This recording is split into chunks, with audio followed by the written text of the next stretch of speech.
Bonjour à tous, bienvenue sur cette vidéo d'information. Je ne suis pas journaliste, je ne suis pas reporter, je suis pasteur.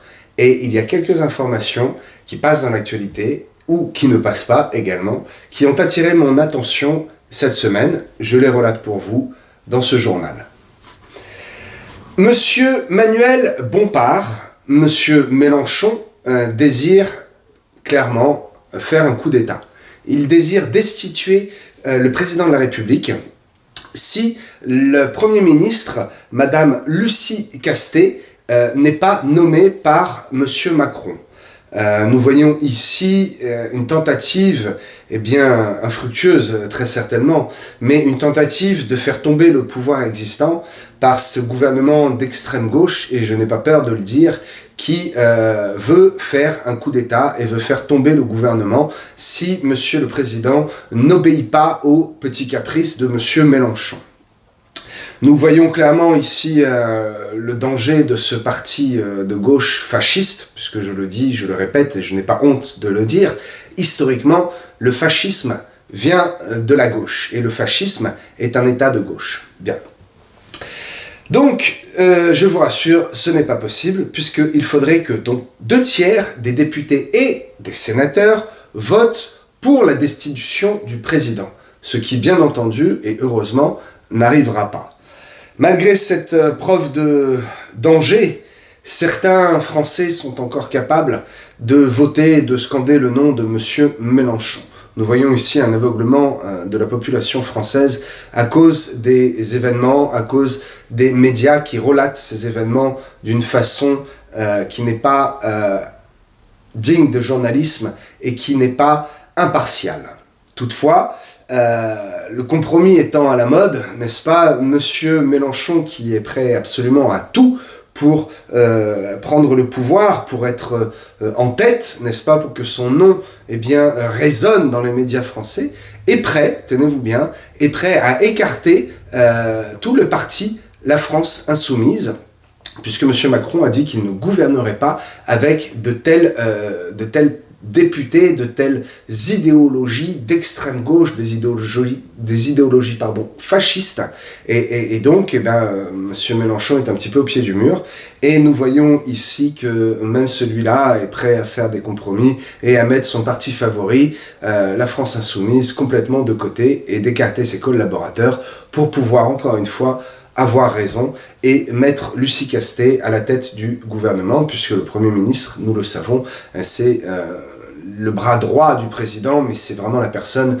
qui agit et qui a le pouvoir en France. Bien, une nouvelle information, un fait divers qui risque malheureusement de faire ricocher et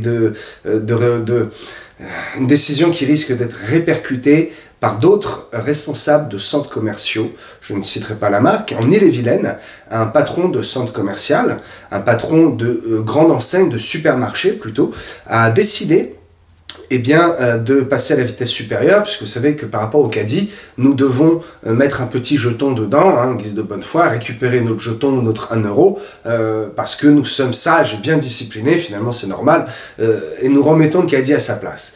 À cause d'une minorité, encore, c'est toujours la même histoire de minorité, à cause d'une minorité qui emmène les caddies chez eux, qui les désossent, qui les revendent parfois à la ferraille, ou tout simplement qui laissent les caddies errer parce qu'ils sont trop fainéants pour faire 30 mètres, quelques pas, pour ramener le caddie à son emplacement. Les caddies errent, causent des accidents, sont perdus, et sont une grosse perte financière pour l'enseigne, qui d'ailleurs, malheureusement c'est comme ça, le business c'est comme ça, répercute le prix de ces caddies volés, perdus, sur le prix des marchandises. Donc ce directeur de supermarché en Ille-et-Vilaine a pris une décision radicale, et j'espère que cette décision ne sera pas copiée et répercutée dans d'autres enseignes. C'est-à-dire que désormais, pour prendre son caddie, il faut aller à l'accueil du magasin et y déposer une pièce d'identité. Nous entrons ici dans un système qui n'est absolument pas bon. Pourquoi ? Parce que nous sommes dans un système qui qui encourage ce genre de comportement d'incivisme. Pourquoi? Parce qu'il n'y a aucune loi qui irait punir quelqu'un qui ne rend pas son caddie. On lui trouverait toutes les excuses. Les lois que nous avons ne sont malheureusement pas appliquées et cet État est un État qui a fait trop de compromis et qui est trop laxiste. Et aujourd'hui, eh bien, les citoyens comme vous et moi qui sommes honnêtes et qui, eh bien, même si le caddie est gratuit et qu'il n'y a même pas €, iraient rendre son caddie. D'ailleurs, il y a quelque temps, dans une autre grande enseigne, ils avaient décidé de souder carrément le petit appareil, le tchitchou, je dirais, n'est-ce pas, sur l'emplacement même de là où on met la pièce pour empêcher de mettre des pièces. Et effectivement, c'est sympa, on n'a pas toujours une pièce de 20 centimes, 50 ou 1 € ou un jeton sous la main, surtout avec les espèces qui courent de moins en moins, hein, c'est un autre débat. Beaucoup de personnes n'ont plus qu'une carte bleue sur eux ou même juste le téléphone en guise de paiement et on se trouve mal à l'aise, on se trouve avec un gros problème lorsqu'on est devant le caddie et on ne peut pas le prendre. Donc beaucoup d'enseignes, une en particulier, a choisi de ne plus faire payer ou de ne plus faire l'échange d'une pièce de monnaie ou d'un jeton pour avoir le caddie. Cette expérience n'a vraiment pas duré très longtemps parce qu'encore une fois, les caddies étaient volés, les caddies étaient retrouvés au milieu des parkings, des accidents ont été causés. Donc ils sont revenus en arrière. Mais ce monsieur en Ille-et-Vilaine a franchi la vitesse supérieure et lui a décidé carrément de mettre les caddies sous consigne avec une pièce d'identité. C'est bien dommage et bien contraignant, encore une fois à cause d'une minorité qui n'a aucun savoir-vivre et aucune éducation. Le réchauffement climatique, un grand débat. Je ne partirai pas sur ce débat-là pour le moment. Toutefois, une information a été donnée, bizarrement, l'océan donc Atlantique réchauffe. Alors, le problème c'est qu'on ne sait pas l'expliquer. Et le problème c'est que ça s'est passé très très vite. En 3 mois, une zone de l'océan, en fait c'est pas l'océan entier, c'est une zone, je vais vous expliquer, a pris 1 degré. Bon, pas de panique, ne crions pas tout de suite à la fin du monde et à la désinformation du réchauffement climatique. C'est une phase qui est normale. Le réchauffement et le refroidissement de cette zone qui est donc entre l'Afrique de l'Ouest et l'Amérique du Sud. Peut-être vous voyez la Guinée, en Afrique, à peu près à la Guinée, entre la Guinée et le Brésil, on va dire, voilà. Dans le centre de l'océan, une toute petite zone qui a coutume de se refroidir et de se réchauffer par cycle. Là, le problème, c'est que ça se passe très très vite. Et les cycles sont très très très très raccourcis. C'est ça le vrai problème, c'est qu'aucun spécialiste n'est capable d'expliquer non pas le refroidissement, mais n'est capable d'expliquer la précipitation du rythme de réchauffement et de refroidissement, en particulier de cette zone. Je vais faire une petite parenthèse avec l'évolution climatique, le réchauffement ou pas pour les climato-sceptiques. Ce que nous voyons en tout cas, c'est un dérèglement du Gulf Stream, un dérèglement de la salinité des océans à cause de la fonte des glaces au pôle Nord. Nous voyons la planète qui est démagnétisée et depuis quelques années, nous le savons, ce n'est pas une légende ou ce n'est pas une information bizarre, l'inclinaison de la planète a été modifiée de près d'1 mètre. C'est énorme, parce que la masse de la Terre, on ne peut pas modifier la masse elle-même, mais on peut modifier l'importance de la proportion de la masse, c'est-à-dire que la masse terrestre reste la même. Mais si on déplace les masses, alors l'axe se déplace. C'est probablement, selon moi, encore une fois, l'explication la plus tangible au réchauffement climatique, ou du moins au changement climatique. Ne vous inquiétez pas pour cette information, où nous avons entendu beaucoup de choses, de tout et n'importe quoi. Retenez simplement qu'effectivement, ce qui est anormal dans ce refroidissement de l'océan Atlantique, dans cette petite zone, c'est la vitesse à laquelle il a lieu. Information suivante. Dans la région de Seine-Maritime, en Normandie, Seine-Maritime, à côté de Neufchâtel-en-Bray, la petite ville de Mesnières-en-Bray.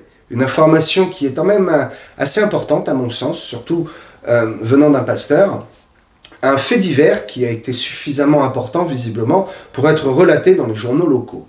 Ce qui est dommage dans ce fait, c'est que seulement 2 témoins, 2 femmes, ont relaté cet événement. Elles l'ont relaté parce qu'elles ont été choquées et effectivement elles sont tombées sur des journalistes qui se sont empressés de relayer la nouvelle et d'en faire un scandale.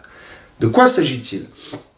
Un curé, un prêtre, un homme de Dieu de l'Église catholique, a, comme visiblement à son habitude tous les ans, a réuni une centaine de personnes en plein air, donc c'est très très sympathique, très certainement pour faire un culte en plein air. Nous sommes dans un État laïque, nous avons donc le droit, librement, de pratiquer notre foi. Il n'est pas question de prosélytisme ou de revendiquer dans la rue et de crier haut et fort notre foi. Il s'agit simplement de pouvoir la pratiquer librement. C'est ce qui est fait ici.